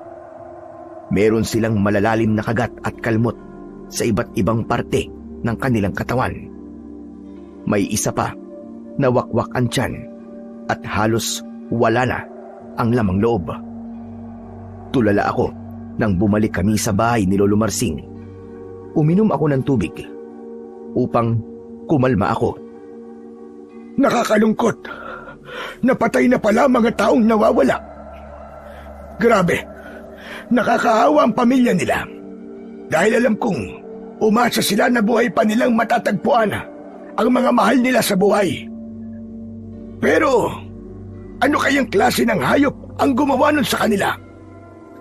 Sa tagal ko nang nakatira rito, ay hindi ko alam na meron palang mabangis na hayop na naninirahan sa gubat na yon. Lolo Marsing, iba po ang kutob ko. Sa tingin ko, ay hindi mabangis na hayop o tao ang pumatay sa kanila. Kung hindi hayop o tao, abay, sino ang pumatay sa kanila? Aswang po. Hindi po ako maaaring magkamali. Aswang lamang ang may kakayahan na pumatay ng ganong kabrutal. Maraming beses na po ako nakipaglaban sa mga aswang. Maraming beses na rin ako nakakita ng naging biktima nila. Kaya sigurado ko na yung mga bangkay na nakita natin sa gubat ay biktima ng aswang. Mabagin langit! Ibig mo sabihin meron ng aswang dito sa atin. Tama po kayo, Lolo Marsing. Hindi ko masasabing napadaan lang siya rito dahil higit sa isa ang naging biktima niya at may posibilidad na madagdagan ng bilang ng biktima ng aswang na yon kung hindi kagad siya mahuhuli o mapapatay. Bigla akong kinilabutan sa mga sinabi mo. Dapat na pala tayong mag-ingat ngayon. Huwag ho kayo masyadong mag-alala, Lolo Marsing. Meron po kong anting-anting na ginagamit ko sa pakikipaglaban sa mga aswang. Ako po ang tutugis sa mga aswang na yon. Sa tingin mo ba ay makabubuti kung sasabihin natin ito kay Kapitan para masabihan niya ang mga tao na merong aswang dito? Magandang ideya po yan, Lolo Marsing. Mas maganda kung makakapag-ingat ang mga tao at alam nila kung ano ang kailangan nilang iwasan. Agad na kumilos si Lolo Marsing. Matapos ang aming pag-uusap, ay nagpunta siya sa bahay ni Kapitan. Sa araw din na yon, ay nagkaroon ng pagtitipon sa plaza at doon sinabi ni Kapitan na merong nakapagsabi sa kanya na maaaring aswang ang pumatay sa mga bangkay na natagpuan sa gubat. Habang pinagmamasdan ko ang mga tao, ay may ilan akong nakita na naniwala at meron ding tila duda sa kanilang narinig. Ganun pa man, para sa akin ay mas okay na yon para may kamalayan ang mga tao sa kung ano talaga ang nangyayari. Sa mga sumunod na gabi ay mas lalo naming pinagbuti ang pagroronda sa buong baryo. May ilang tanod ang natokang mag-ikot sa gubat. Lahat kami ay may dalang itak o hindi naman kaya ay sibat. Sa mga naunang gabi ay wala kaming nakitang kakaiba. Wala ring naulat na nawawalang tao. Pero sa kabila ng mga yon ay hindi ako naging kampante. Hindi mawawala ang pag-aalala ko hanggat hindi nahuhuli o napapatay ang mga aswang na yon. Hanggang isang umaga, habang abala ko sa pagdidilig ng mga gulay, ay lumapit sa akin si Lolo Marsing. Luther, sandali! Tumigil ka na muna sa ginagawa mo dyan. Bakit ho, Lolo Marsing? May matandang babae kasi na nagpunta kanina sa bahay at hinahanap ka. Sino po ang matandang babae na yon? Nako, hindi ko na itanong ang pangalan niya. Ganito na nga yata kapag tumatanda na nagiging makakalimutin na. Pero nakuha ko naman kung ano ang pakay niya at kung bakit hinahanap ka niya. Ang sabi niya kasi, ay merong kumakalat na sakit sa baryo kung saan siya nakatira. Nakarating daw sa kanila ang tungkol sa'yo at humihingi sila ng tulong sa iyo. Saan daw po siya nakatira? Abay, saan ba yun? Teka. Santa Ines. Ang totoo malayo-layo yun dito. Pero kung gusto mo, isasamahan kita para hindi ka maligaw. Mas makabubuti kung ngayon na tayo aalis dahil paniguradong aabutin tayo ng gabi bago tayo makabalik dito. Kung ganun ho umalis na po tayo ngayon. Mabilis akong naligo at nagpalit ng damit. Pagkatapos ay umalis na kagad kami ni Lolo Marsing. Naglakad kami palabas ng baryo hanggang sa makarating kami sa isang lumang kalsada. Doon kami naghintay ng jeep na maghahatid sa amin sa Santa Ines. Napakahirap talagang manirahan sa ganitong klase ng lugar. Alam mo ba, nabihira ang jeep na dumaan dito. Kaya paniguradong matatagalan ang ating paghihintay bago tayo makasakay. Ganito rin po sa baryong pinanggalingan ko. Malayo rin po yun sa Kabayasnan. Mas maganda po sana kung gumagawa ng paraan ng gobyerno para maging mabilis o madali ang pagpunta ng mga tao na nakatira sa liblib na baryo. Napakahirap po talaga kapag walang malapit na ospital sa isang lugar.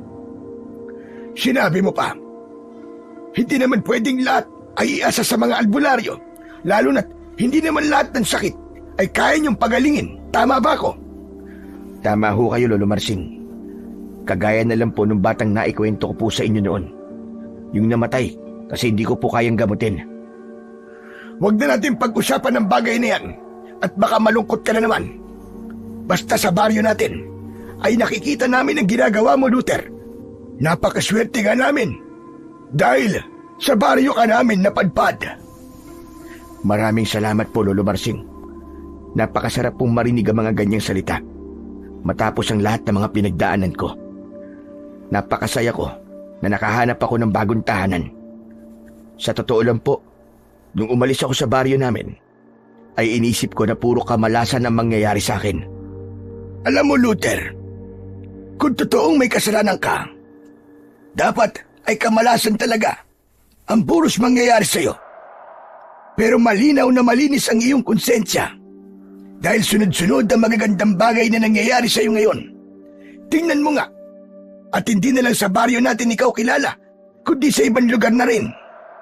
Kahit ako ay hindi makapaniwala na makakaabot sa napakalayong lugar na gaya ng Santa Ines ang tungkol sa iyo. O ayan na, may paparating ng jeep. Salamat naman sa Diyos at makakasakay na tayo. Pinara ni Lolo Marsing ang jeep at nang huminto yun sa harapan namin, ay agad kaming sumakay. Naging mahaba ang aming paglalakbay. Inabot ng halos 1 oras ang biyahe namin sa pagsakay sa jeep. Akala ko, pagbaba namin ay naroon na ang Santa Ines. Pero hindi pa pala. Kailangan pa naming sumakay ng tricycle papunta sa mismong bayan ng Santa Ines. Inabot uli kami ng halos 1 oras sa paghihintay ng tricycle at kalahating oras bago kami nakarating ng Santa Ines. Nagtanong kami sa mga taong naroon kung saan namin makakausap ang kapitan ng kanilang lugar. Mabilis namang naituro sa amin kung nasaan ang kanilang kapitan. Pero nang kausapin namin ang kapitan ng Santa Ines tungkol sa kumakalat na sakit, doon ay sinabi niya na walang kumakalat na sakit sa baryo nila. Ayon sa kanya, ay hindi totoo ang nakarating na balita sa amin. Nang masiguro naming nagsasabi ng totoo ang kapitan, ay wala na kaming nagawa ni Lolo Marsing, kundi ang magdesisyong bumalik sa baryo namin. Pero dahil tanghali na, at parehas kaming gutom, ay dumaan muna kami sa isang maliit na karinderya para kumain. Habang kumakain, ay hindi napigilan ni Lolo Marsing na ilabas ang kanyang inis. Kung ganun pala, niloko lang tayo na matandang babae na nakausap ko. Wala naman palang kumakalat na sakit dito sa Santa Ines. Pambihira, nasayang lang tuloy ang oras at pagod natin sa pagpunta rito. Hindi niyo ho ba namukaan yung matandang babae? Hindi. Nakasuot kasi siya ng itim na belo sa ulo niya. Sigurado rin ako na hindi siya taga roon sa atin. Matanda na nga siya, manloloko pa siya. Buwisit na yan. Hayaan na lang po natin, Lolo Marsing.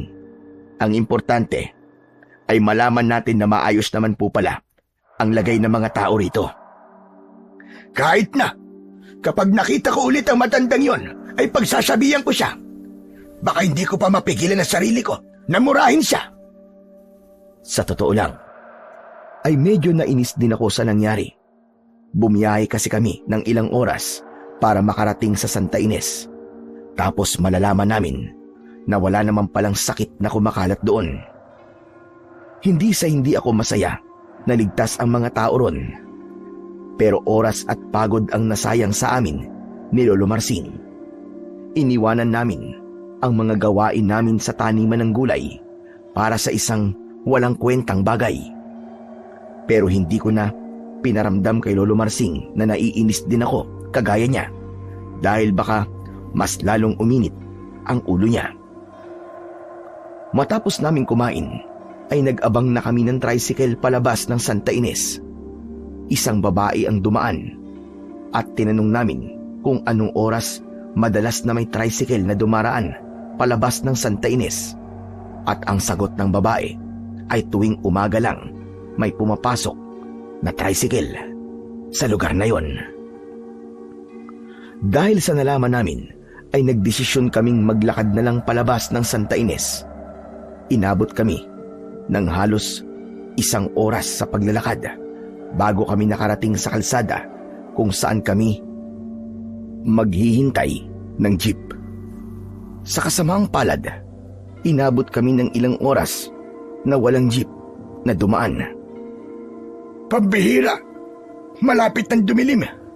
Sigurado ako na wala na talagang jeep na dadaan ng ganitong oras. Ano pong gagawin natin, Lolo Marsing? Dito na po ba tayo magpapalipas ng gabi? Abay, siyempre hindi. Ang mabuti pa ay bumalik tayo sa Santa Ines. Kakausapin ko yung kapitan nila roon na baka pwede tayong patulugin sa bahay niya o kahit sa barangay hall nila. Doon na lamang tayo magpalipas ng gabi. Tapos, bukas ng maagang-maaga tayo aalis. Pero, kaya niyo pa po bang maglakad pabalik ng Santa Ines? Wala naman akong magagawa kundi maglakad ulit ng halos 1 oras. Kaysa naman dito tayo magpalipas ng gabi, hindi ba? Sa bagay, tama po kayo. Saka wala naman po tayong alam sa lugar na to. Hindi natin alam ang panganib na pwedeng mangyari sa atin kapag inabutan tayo ng dilim dito. Kaya mas mabuting maglakad na tayo pabalik ng Santa Ines bago pa tayo abutan ng gabi. Wala na kaming nagawa ni Lolo Marsing kundi ang muling bumalik ng Santa Ines. Gabi na nang makarating kami roon. Sa awa naman ng Diyos ay mabait ang kapitan nila roon at pumayag siya na magpalipas kami ng magdamag sa kanilang barangay hall. Binigyan niya rin kami ng pagkain. Pagkatapos naming kumain ay nagpahinga lang kami ng sandali bago kami natulog. Nang dahil sa labis na pagod ay agad kaming nakatulog ni Lolo Marsing at hindi na kami nakaramdam ng pamamahay. Madaling araw pa lang ay ginising na ako ni Lolo Marsing. Aniya ay kailangan na naming umalis para makabalik na kagad kami sa aming baryo. Hindi na kami kumain ng almusal. Dumiretso kami sa bahay ng kapitan ng Santa Ines para magpaalam. Agad namang kaming nakasakay ng tricycle at jeep. Makalipas ang ilang oras ay nakarating na kami sa aming baryo. Hindi maganda ang sumalubong sa amin. Isang nakalulungkot na tanawin ang agad na nakita namin ni Lolo Marsing. may mga walang buhay na tao na nakahanay sa plaza. Lahat ay malinaw na inatake ng aswang dahil sa klase ng mga sugat na meron sila. Wala akong ibang naririnig kundi ang mga iyak ng mga taong namatayan ng mga mahal sa buhay. Nang makita namin si Kapitan, ay tinanong namin siya kung anong nangyari. Nalaman namin na kagabi ay isang aswang ang umatake sa baryo at ang nakita naming mga bangkay ay ang mga biktima ng aswang na yon. Pakiramdam ko ay tinakasan ako ng lakas ng sandaling yon. Nanginig ang mga tuhod ko at napahawak ako sa braso ni Lolo Marsing dahil para akong matutumba. Luther, ayos ka lang ba? Ano nangyayari sa'yo? Hindi po kasi ako makapaniwala sa nangyari. Isang gabi lang po tayong nawala tapos pagbalik natin ay ganito ang sasalubong sa atin. Kung nandito lang sana ako, maaaring hindi ganito nangyari. Baka nagawa ko pa silang iligtas. Baka napatay ko pa yung aswang. Pakiramdam ko po, ay kasalanan ko nangyaring ito. Huwag mong sisihin ang sarili mo. Dahil walang may alam sa atin na sasalakay kagabi ang aswang. Ang dapat na sisihin dito ay walang iba, kundi yung matandang babae na nagpapunta sa atin sa Santa Ines. Hindi naman sana tayo aalis dito, kundi dahil sa kanya. Hindi ko na nagawa pang iproseso ng gusto ang lungkot at panlulumong nararamdaman ko dahil nalaman ko na meron ding mga ilang tao na sugatan. Kailangan kong gamutin ang bawat isa sa kanila. Nagpahanap ako ng mga halamang gamot at yun ang ginamit ko para gamutin ang sugat ng mga inatake ng aswang. Hapon na nang natapos ko ang panggagamot. Pag-uwi ko sa bahay ay agad akong binigyan ni Lolo Marsing ng isang baso ng tubig. Kumusta ang pakiramdam mo, Luther? Paniguradong pagod ka sa dami ng ginamot mo kanina. Halos hindi na po ako nakakaramdam ng pagod. Ang nararamdaman ko po ay galit at lungkot. Sa dami po ng namatay kagabi, parang galit na galit yung aswang sa mga tao sa lugar na ito. Nakakapanlumo talaga ang pag-atake na yan ng aswang. Sa tagal ko nang nabubuhay sa baryong ito, ay ngayon lamang ito nangyari. Pero may sasabihin ako sa iyo. Kanina kasi, ay isang bagay ang napag-isip-isip ko. Ano ho yun, Lolo Marsing? Alam mo, Luther, sa tingin ko kasi, ay alam ng aswang na yun na wala ka rito. Kaya siya sumalakay. Alam niya na ikaw lang ang pwedeng makatalo sa kanya. Kaya sinakto niya na sumalakay dito nang wala ka. May posibilidad po na totoo po ang sinabi niyo. Pero, paano naman po niya malalaman na wala ko rito kagabi? Ibig po bang sabihin nagmamanman siya sa akin? O alam niya ang mga gagawin ko? Yung matandang babae na nagpapunta sa atin sa Santa Ines, sa palagay ko, ay hindi simpleng panloloko ang ginawa niya sa ating dalawa. Niloko niya tayo para makasigurado siya na wala tayo rito kagabi, nang sa gayon ay magawang sumalakay dito ng aswang habang wala ka.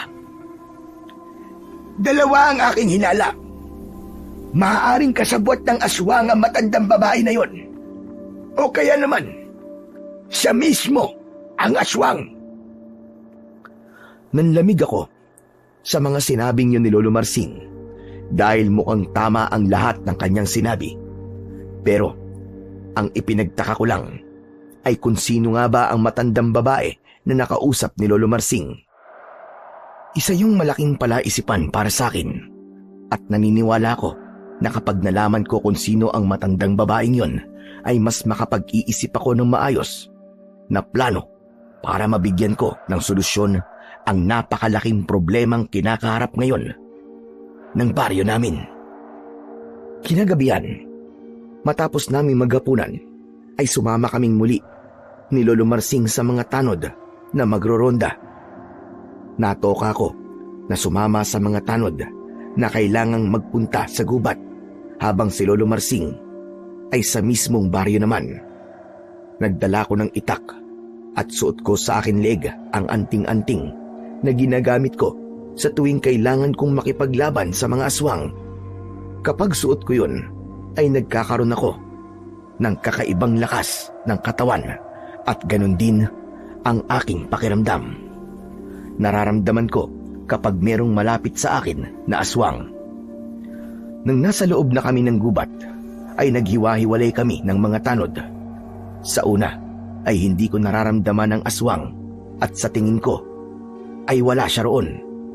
Ngunit hindi nagtagal ay naramdaman ko ang bahagyang pag-init ng aking agimat. Isa yung indikasyon na merong malapit na aswang. Malapit sa akin. Huminto ako sa paglalakad at saka ko luminga sa paligid. Alam ko na nagtatago ka lang kung saan. Harapin mo ko, Diablong buwang ka. Magpakita ka sa akin! Mabilis akong lumingon sa kaliwa ko nang may narinig akong kaluskos doon. Isang bulto ng tao ang aking nakita. Ilang metro ang layo niya sa akin. Inilapag ko sa lupa ang dala kong lampara habang pilit kong inaaninag kung sino ang taong yon. Nang nagsimula siyang naglakad, ay unti-unti kong nakita ang kanyang muka. Sa paghinto niya, ay doon ko na nakilala kung sino siya at hindi ako makapaniwala sa aking nakita.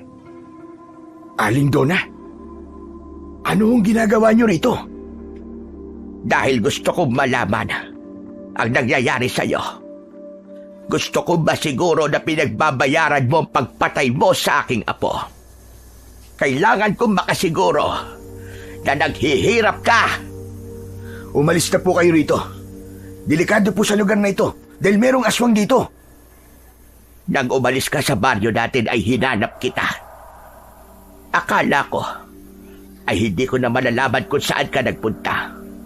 Hanggang sa nabalitaan ko na may isang antingero na nagpagaling sa mga taong tinamaan ng misteryosong sakit sa baryong ito.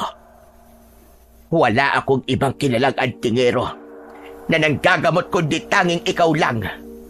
Kaya pumunta ako rito at hindi nga ako nagkamali. Sa lugar na ito ka nakatira at mukhang hinahangaan ka ng mga tao rito dahil sa iyong kakayahan. Hindi po ito ang tamang oras at lugar para pag-usapan po natin ang bagay na yan.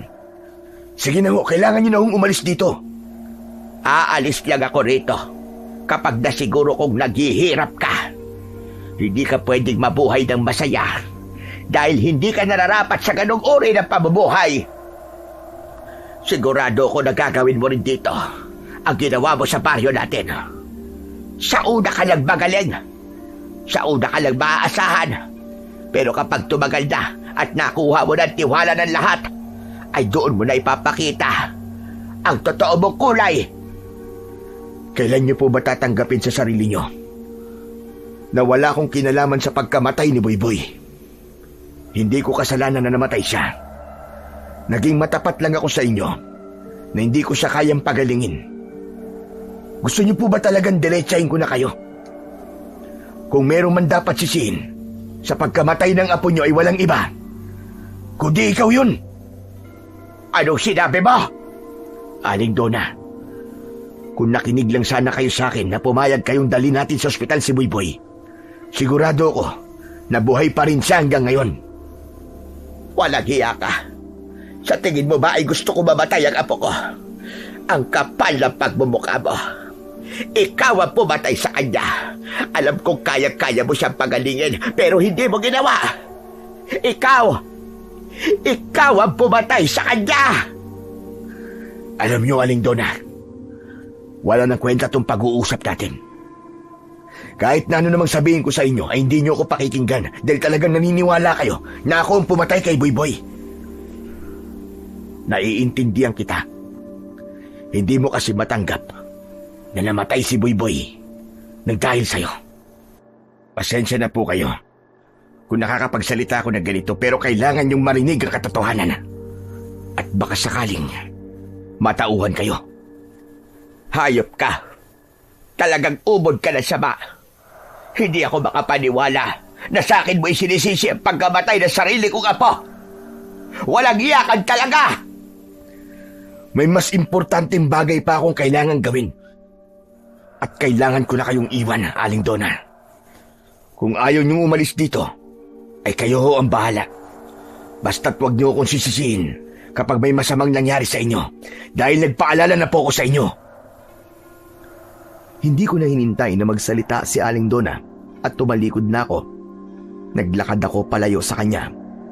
Hindi pa rin ako makapaniwala na aabot sa ganun ang galit sa akin ni Aling Donna.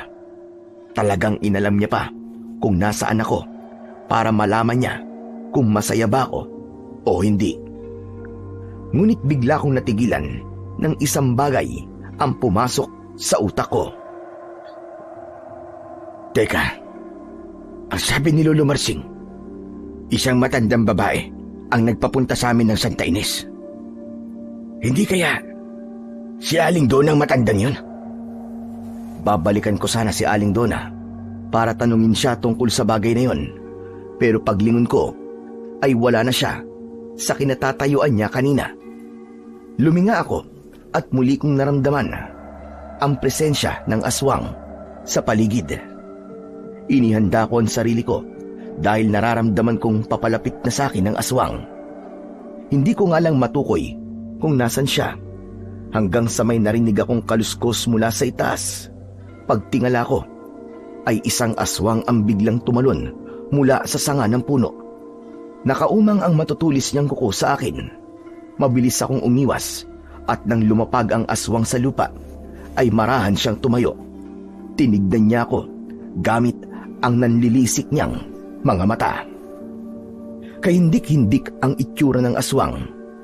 Napakatulis ng kanyang mga pangil. Ang balat niya ay halos kulay itim na. Mabalasik ang mukha niya at ang buhok niya ay mahaba at umaabot hanggang kanyang bewang. Nag-alala ko para kay Aling Donna dahil baka inatake siya ng aswang na yon.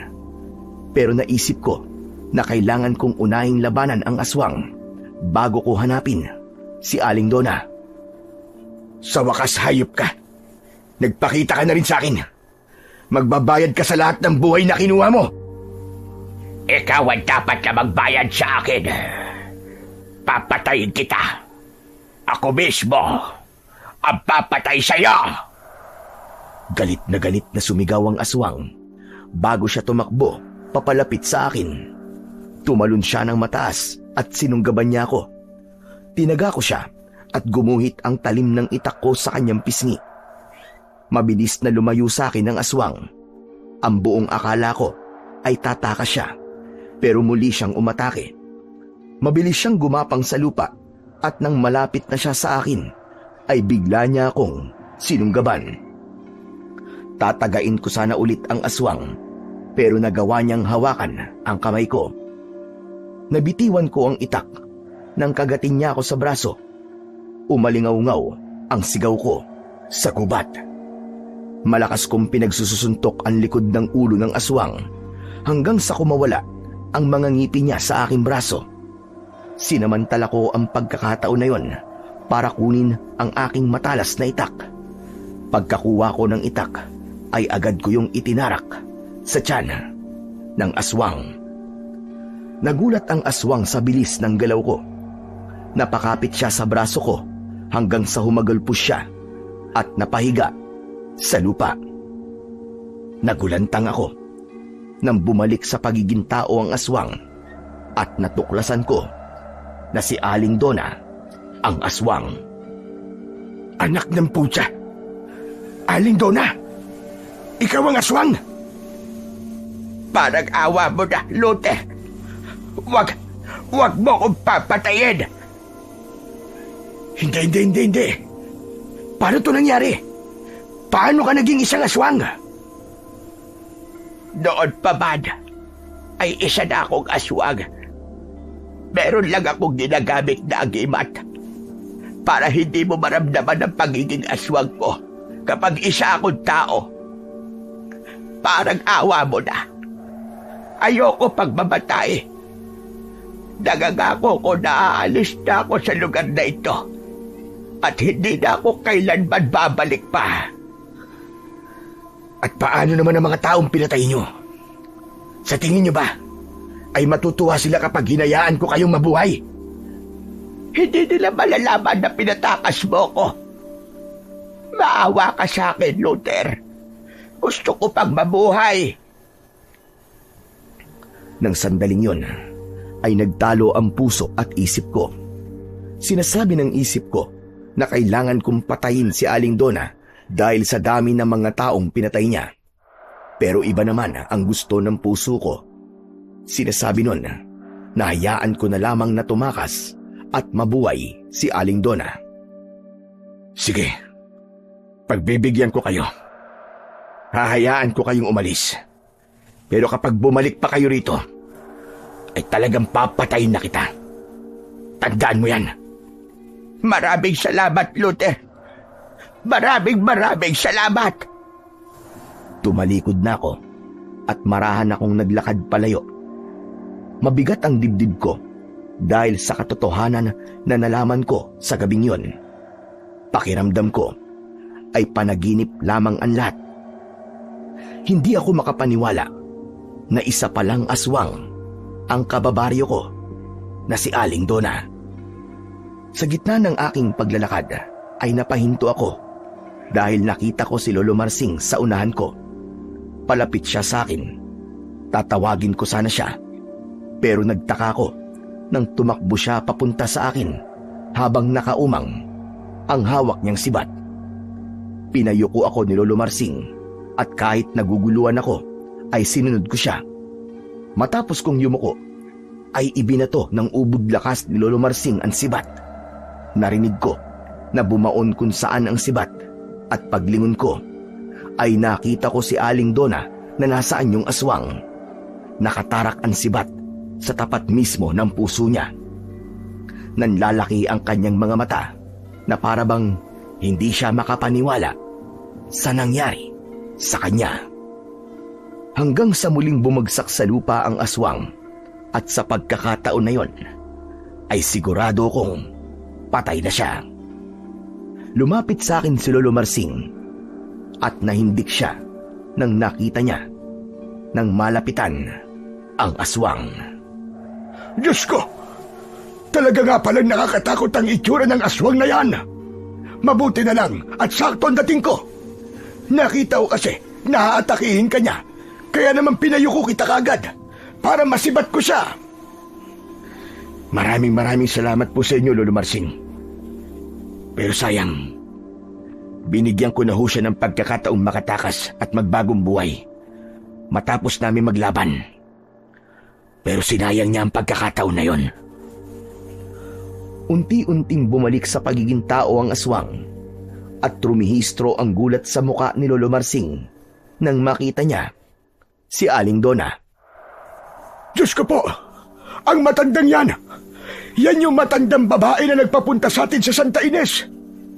Kung ganon, tama nga ang sinabi ko na aswang ang matandang yan. Lolo Marsing, siya po si Aling Donna. Siya po yung lola ng bata na ikinuwento ko sa inyo dati. Sa sobrang galit po niya sa akin, ay talagang sinundan pa niya ako rito. At malakas ang kutob ko, na balak niya rin akong sirain sa mga tao rito. Nakakalungkot lang, kasi mabait naman po noon si Aling Donna. Sadyang binago lamang siya ng galit niya. Matapos kong mapatay si Aling Donna, ay tinawag namin ni Lolo Marsing sina Kapitana at ang mga tanod.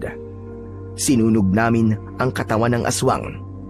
At habang pinapanood ko ang paglamon ng apoy sa aswang, ay may lungkot akong naramdaman. Naisip ko na kung umalis na lang sana siya, ay buhay pa sana siya ngayon. Sa kabila ng lahat, ipinagdasal ko sa isip ko na kung nasaan man si Aling Donna, sana ay kasama niya na ngayon ang kanyang apo. Pagkaraan ng ilang araw, ay nanumbalik na ang kapayapaan sa baryo. Ipinagpatuloy ko ang pagiging antingero at ginamit ko ang aking kaalaman para makatulong sa mga nangangailangan. Marami po akong natutunan sa lahat ng nangyari. Una, May mga lugar at sitwasyon na kailangan mong iwan kapag alam mong hindi ka na binibigyan ng halaga. Oo, nakakatakot ang magsimulang muli. Pero kung may pananampalataya ka sa Panginoong Diyos at may tiwala ka sa Kanya, ay darating ang panahon na malalaman mo ang dahilan kung bakit kailangan mong pagdaanan ang lahat ng iyong pinagdaanan. Ikalawa, ang labis na galit ay walang magandang naidudulot. Bagkus, nagiging daan lang ito para makagawa ka ng mga bagay na sa huli ay pagsisisihan mo lang. Dito na po nagtatapos ang aking kwento. Sana po ay nagustuhan nyo at may natutunan kayong aral. Hanggang sa muli po at maraming salamat sa inyo.